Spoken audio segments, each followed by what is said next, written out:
दिया 86 दिन बाद और 2070 घंटे बाद आखिरकार रिया चक्रवर्ती गिरफ्तार। पारुल खेड़ा पॉलिटिकल एनालिस्ट है और माधवी अग्रवाल बीजेपी के नेता है। पहले पारुल खेड़ा, सत्यमेव जयते। पारुल जी। हाँ जी, सत्यमेव जयते।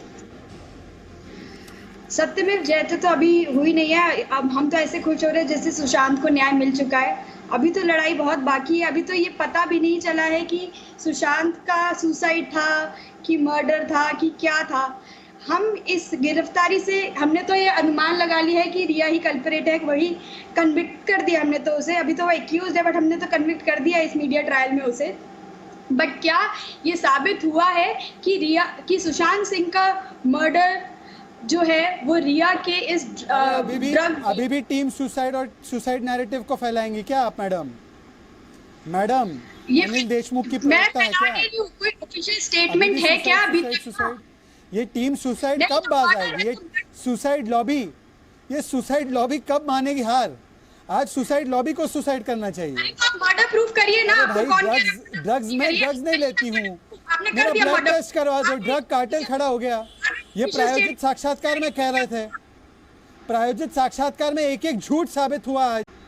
नहीं हो क्या सकता झूठ उन्होंने झूठ बोलना बंद कर दीजिए। शहजाद हो सकता उन्होंने व्हाट्सएप चैट नहीं देखे, उनकी गलती नहीं है। हो सकता उन्होंने ड्रग कार्टेल चलाती थी, ड्रग्स उन्होंने लेने नहीं की तो दूर की बात है। पहली बात तो अमन जी मैं आपको बता दूं, व्हाट्सएप चैट जो है वो एक लीगल एविडेंस नहीं है। अगर आप एनसीबी के लॉ बुक को फॉलो करेंगे तो ऑफिशियल फोन मिलना बहुत जरूरी है। एक जो व्हाट्सएप चैट है that is an electronic evidence which is not an authentic evidence के खिलाफ। उसके बारे में आप क्या बोलेंगी? शौविक ने ये बात मानी है कि वो ड्रग्स खरीदता था अपनी बहन के कहने पर। एक बीच में नहीं, जिसका नाम लो वही बोले एक एक करके। माधवी अग्रवाल आप बोलिए। माधवी जी, माधवी अग्रवाल। बनाने की कोशिश की। ये स्टेट वर्सेस स्टेट की लड़ाई इन्होंने शुरू कर दी, जबकि एक नॉर्मल अगर सुसाइड भी होता है या हत्या होती है या सुसाइड हो रहा है, ये किसी ने कोई तय नहीं कर सकता है कि सुसाइड है कि हत्या है। लेकिन पहले दिन से इन्होंने जो कोशिश की, जिस तरीके से ले जाके जल्दी से उसका पोस्टमार्टम करके, पोस्टमार्टम में टाइम डिटेल नहीं देना, बाकी और सारी जो फॉर्मेलिटीज है वो पूरी नहीं करना, साथ में कोविड टेस्ट नहीं कराना और जल्दी से जल्दी इस जो पूरी सिचुएशन को ऐसे बनाने की कोशिश करना कि इसे खत्म करके ठंडे बक्से में डाल दिया जाए। सत्यमेव जयते की लाइन सिर्फ बोलने से नहीं होती है। सत्यमेव जयते की जो वास्तविकता है, वो उनकी मर्जी। अगर वो ड्रग लॉबी के साथ रहना चाहते हैं उनकी मर्जी है, वो हम उनको फोर्स नहीं कर सकते ना। की जो कोशिश की थी वो आज लोगों को जवाब मिल गया है कि वास्तव में ये जो एक पॉलिटिकल सेगमेंट बनाने की कोशिश की थी कि ये बस एक जानबूझकर इसमें न्याय के लिए मांग की जा रही, लेकिन ये देश के लोगों की मांग थी। ये मुहिम थी जी न्यूज की कि जहां ये चलाया गया आई एम सुशांत, जिसका आज रिजल्ट देखने को मिलता है। मैं ये बता रही हूँ कि रिया चक्रवर्ती जो है वो आज सत्यमेव जयते की वास्तविक लाइन का जो अर्थ है ना वो समझ चुकी होगी और उसको समझना चाहिए। पहले दिन से जो स्थिति बनी हुई है, बहुत विक्टिम कार्ड खेलने की कोशिश की, इनोसेंसी के साथ में रोते हुए वीडियो बनाने की कोशिश की। एक एक पर्दे जो है वो सामने खुलते जा रहे हैं और अब उनको जवाब देना पड़ेगा। लेकिन अब शहजाद अलग अलग मामले है ना। एनडीपीएस एक्ट में गिरफ्तारी, उसमें भी जमानत भी हो जाएगी, आप जानते हैं अवेलेबल है। और वो जो है अबेटमेंट टू सुसाइड, दोनों अलग अलग मामले है ना। उसके बाद अंकित मैं आपके पास आ रहा हूं। शहजाद। अमन जी आपकी बात बिल्कुल सही है, दोनों अलग अलग मामले हैं, पर ऐसा नहीं है कि एक मामले में जो जांच हुई है वो दूसरी इन्वेस्टिगेटिंग एजेंसी उसका काम नहीं करे, इस्तेमाल नहीं करेगी। देखिए आरोप के सिंह का ये था, धीरे धीरे जहर देकर मेरे बेटे को इस हत्यारे ने मारा। ये उनकी लाइन मैंने कोट की है। अब इसको एस्टैब्लिश करने के लिए आपके सामने एक तथ्य आ चुका है कि ड्रग्स की लेन देन और उसके अलावा ट्रेडिंग हो रही थी। ये वही लोग हैं जिन्होंने प्रायोजित साक्षात्कार में कहा कि मैं ड्रग्स नहीं लेती थी, सुशांत लेता था, सुशांत ड्रगी था, मैं तो मेरा ब्लड टेस्ट करवाने के लिए तैयार हूं। तो आज एक झूठ सामने आ गया, ईडी दूसरे झूठ का पर्दाफाश कर रही है, फाइनेंशियल ट्रांजैक्शंस का। ये तमाम जांचें एक होकर आएगी सीबीआई की जांच में। ये कोई नहीं कह रहा कि सीबीआई की जांच जो है उसका आज निष्कर्ष निकला है, पर मैं आपसे कह रहा हूं कि जो एक के बाद एक झूठ, अरे क्लॉस्ट्रोफोबिक था सुशांत डिप्रेस था, सुशांत बाइपोलर था, सुशांत ड्रगी था, सुशांत के बाप की 2 बीवियां थी, सुशांत के परिवार के रिश्ते अच्छे नहीं थे। अरे कितने झूठ का पर्दाफाश हो चुका है। मैं रिपोर्टर्स के पास जाऊंगा। अंकित एक कमेंट आपका। इंसाफ नहीं तो कम से कम इंसाफ की न्याय की तरफ एक बड़ा कदम, एक बड़ा पड़ाव आज रिया की गिरफ्तारी। अंकित आचार्य।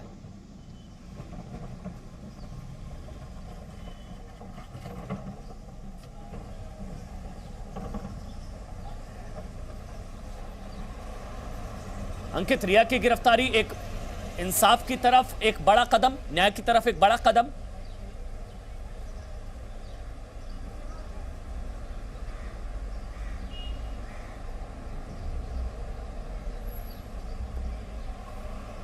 ठीक है, मेरे ख्याल से आवाज नहीं पहुंच पा रही है। मेरे साथ जितेंद्र है, प्रमोद है और सोनल है। पहले जितेंद्र, मैं आपके पास आ रहा हूं क्योंकि अब 5:35 हो चुके हैं, लगभग 1 घंटा 55 मिनट का और वक्त बाकी है। 7:30 बजे क्या होगा?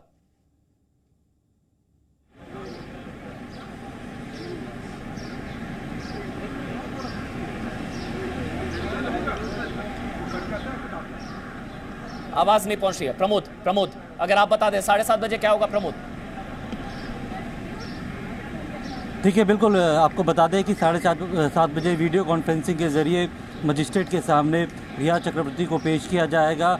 एनसीबी ने साफ कर दिया है कि वो फर्दर रिमांड की मांग नहीं करेंगे, लेकिन ये बात साफ है कि वो उन्हें जुडिशल कस्टडी में भेजे जाने की मांग करेंगे। अगर डिफेंस काउंसिल उनको बेल के लिए एप्लीकेशन लगाता है तो वो उसका विरोध करेंगे, जो कि कोई भी जो अभियोजन पक्ष होता है वो करता है। लेकिन ये बात साफ है कि वो उनको ज़मानत मिल जाएगी, क्योंकि कोई भी ऐसा ग्राउंड नहीं है कि जो अगर बाहर आने के बाद वो गवाहों को प्रभावित कर सकती है या फिर उनकी जेल के बाहर आने की वजह से किसी तरीके से जांच प्रभावित हो सकती है। पूरी तरीके से 3 दिन तक उन्होंने जांच में कोऑपरेट किया है और जो डिफेंस काउंसिल है वो यही बताना चाहेंगे कोर्ट को कि किसी भी तरीके की कोई रिकवरी इनके पास से नहीं है। और एनडीपीएस एक्ट में जिसके पास कोई रिकवरी नहीं है और वो अगर ड्रग कंज्यूम करता है तो अदालत उसे ज़्यादातर विक्टिम के तौर पे देखती है और उसकी जो काउंसलिंग या फिर रिहैबिलिटेशन सेंटर में भेज देती है, अंडरटेकिंग लेके ज़्यादातर छोड़ देती है। तो ऐसे मामले में उनको जुडिशियल कस्टडी में भेजे जाने की संभावना बेहद कम है। विरोध ज़रूर करेगी उनकी ज़मानत का, लेकिन ये कि ज़मानत मिलने के चांसेस सबसे ज़्यादा है, क्योंकि अंकुर ठीक है, मैं आपके पास आ रहा हूं, मैं आपके पास आऊंगा। प्रमोद और सोनल, मैं आपके पास भी आ रहा हूं। अंकुर आचार्य तक मेरी आवाज अब पहुंच पा रही है। अंकुर, न्याय की तरफ एक बड़ा कदम, बड़ा पड़ाव, 86 दिन बाद 87वें दिन आखिरकार रिया गिरफ्तार।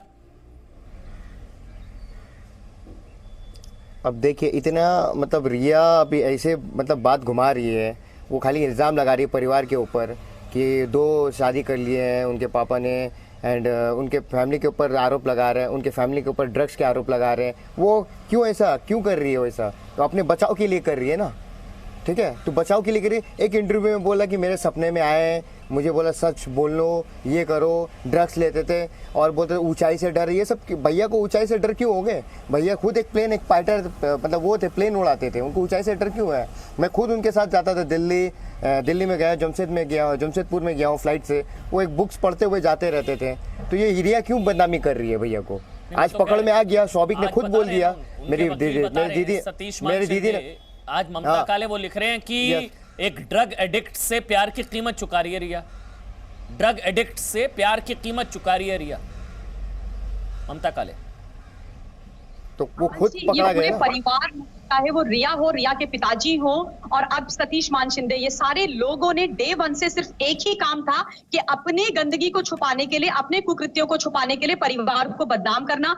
अब फिर से उस श्रृंखला में ये जुड़ गए और ये कहते हैं अगर वो ड्रगी था और उसको ये गंदी आदतें थी, वो ड्रग्स का सेवन करता था, तो रिया चक्रवर्ती उसको छोड़ के क्यों चली गई? क्यों उनके पैसों पर बैठ करके वो अपना जीवन यापन कर रही थी? इनके लिए ना वहां की महाराष्ट्र की सरकार और जितने लोग भी रिया के साथ खड़े हैं, जो आज भी ये सुसाइड थ्योरी को पेडल कर रहे हैं और बाइपोलर की, उनके लिए मैं बोलती हूँ बॉलीवुड की भाषा में कि इन सबके दिल में आज दर्द डिस्को हो रखा है अमन। और 2 लाइनें मैंने लिखी है इन सब लोगों के लिए, वो मैं आपको सुनाऊंगी कि ये रिया ड्रग पेडलर जो इन सब की ताई है, उसके अरेस्ट होने की फाइनली आज शुभ घड़ी आई है। जनता मीडिया की न्याय की मुहिम रंग लाई है और एसएसआर के गुनहगारों को करनी अपने कर्मों की अब भरपाई है। इसमें कोई शक की बात नहीं है, कोई दो राय की बात नहीं है। इन्होंने जितना जोर, जितनी ताकत लगानी थी लगा दी है, लेकिन इस देश में कानून आज भी जिंदा है। जिस तरीके की अंधेर नगरी चौपट राजा महाराष्ट्र की सरकार ने महाराष्ट्र मुंबई के अंदर रखा हुआ है, ये इसका मतलब ये नहीं होता है कि बाकी लोगों को कानून की संप्रभुता की रक्षा करनी नहीं आती है। ये बिहार में अगर एफआईआर तो ना होती रिया गिरफ्तार, मतलब फिर अगर मुंबई पुलिस की चलती या जांच ऐसे ही होती, ना होती बिहार में एफआईआर, ना आती सीबीआई, तो फिर और ये देखिए, ये वो तस्वीर है एनसीबी दफ्तर की जहां रिया के वकील जो हैं वो रिया के वकील आपको नजर आ रहे हैं। रिया के वकील जो लीगल टीम है वो वहां पर पहुंच गई है। हमारे साथ जितेंद्र है। जितेंद्र, ये लीगल टीम रिया की जो हम देख रहे हैं इस वक्त एनसीबी दफ्तर में। जी अमन, ये आप देख रहे हैं जो आप देख रहे हैं ये रिया के वकील हैं जो इस समय एनसीबी दफ्तर के बाहर खड़े हुए हैं। और क्योंकि ये आपस में डिस्कस कर रहे हैं और क्योंकि यहीं पर रिया वापस आएगी मेडिकल कराने के बाद, और इसी एनसीबी के दफ्तर के अंदर रिया को वीडियो कॉन्फ्रेंसिंग के जरिए जुडिशियल मजिस्ट्रेट के सामने पेश किया जाएगा। इसी को लेकर के ये जो रिया की जो टीम है, लीगल टीम है, वो इस समय एनसीबी के दफ्तर के बाहर है, आपस में डिस्कस कर रहे थे। और अब यहाँ से क्योंकि इनको इस बात की जानकारी है कि 7:30 बजे जब उनको पेश किया जाएगा, और हम इनसे बात करने की कोशिश करते हैं। आप रिया को रिप्रेजेंट करने के लिए आए? नहीं। तो किसके लिए आप आए हुए हैं? आप किसके लिए आए हैं? आज किस समय पेश करेंगे और क्या आपकी जान सुनेंगे? नहीं, क्या कैसे रहेगी? रिया के लिए आए क्या? तो देखिए, जो लॉयर्स थे ये बात करने से मना कर रहे थे, किसी भी बात को जो सवाल थे उसके बारे में किसी तरह की जवाब नहीं दे रहे थे। लेकिन इतना ज़रूर है क्योंकि इनको पता है कि 7:30 बजे ही रिया को यहाँ पर अदालत के सामने पेश किया जाएगा। इसी को लेकर के ये पहले यहाँ पर आए थे, इन्होंने ऑफिशियल से बात की है जो भी इनको जानकारी लेनी होगी केस को लेकर के, क्योंकि एक प्रोटोकॉल होता है जब भी किसी आरोपी को गिरफ्तार किया जाता है उसके बाद उसके परिवार को इस बात की जानकारी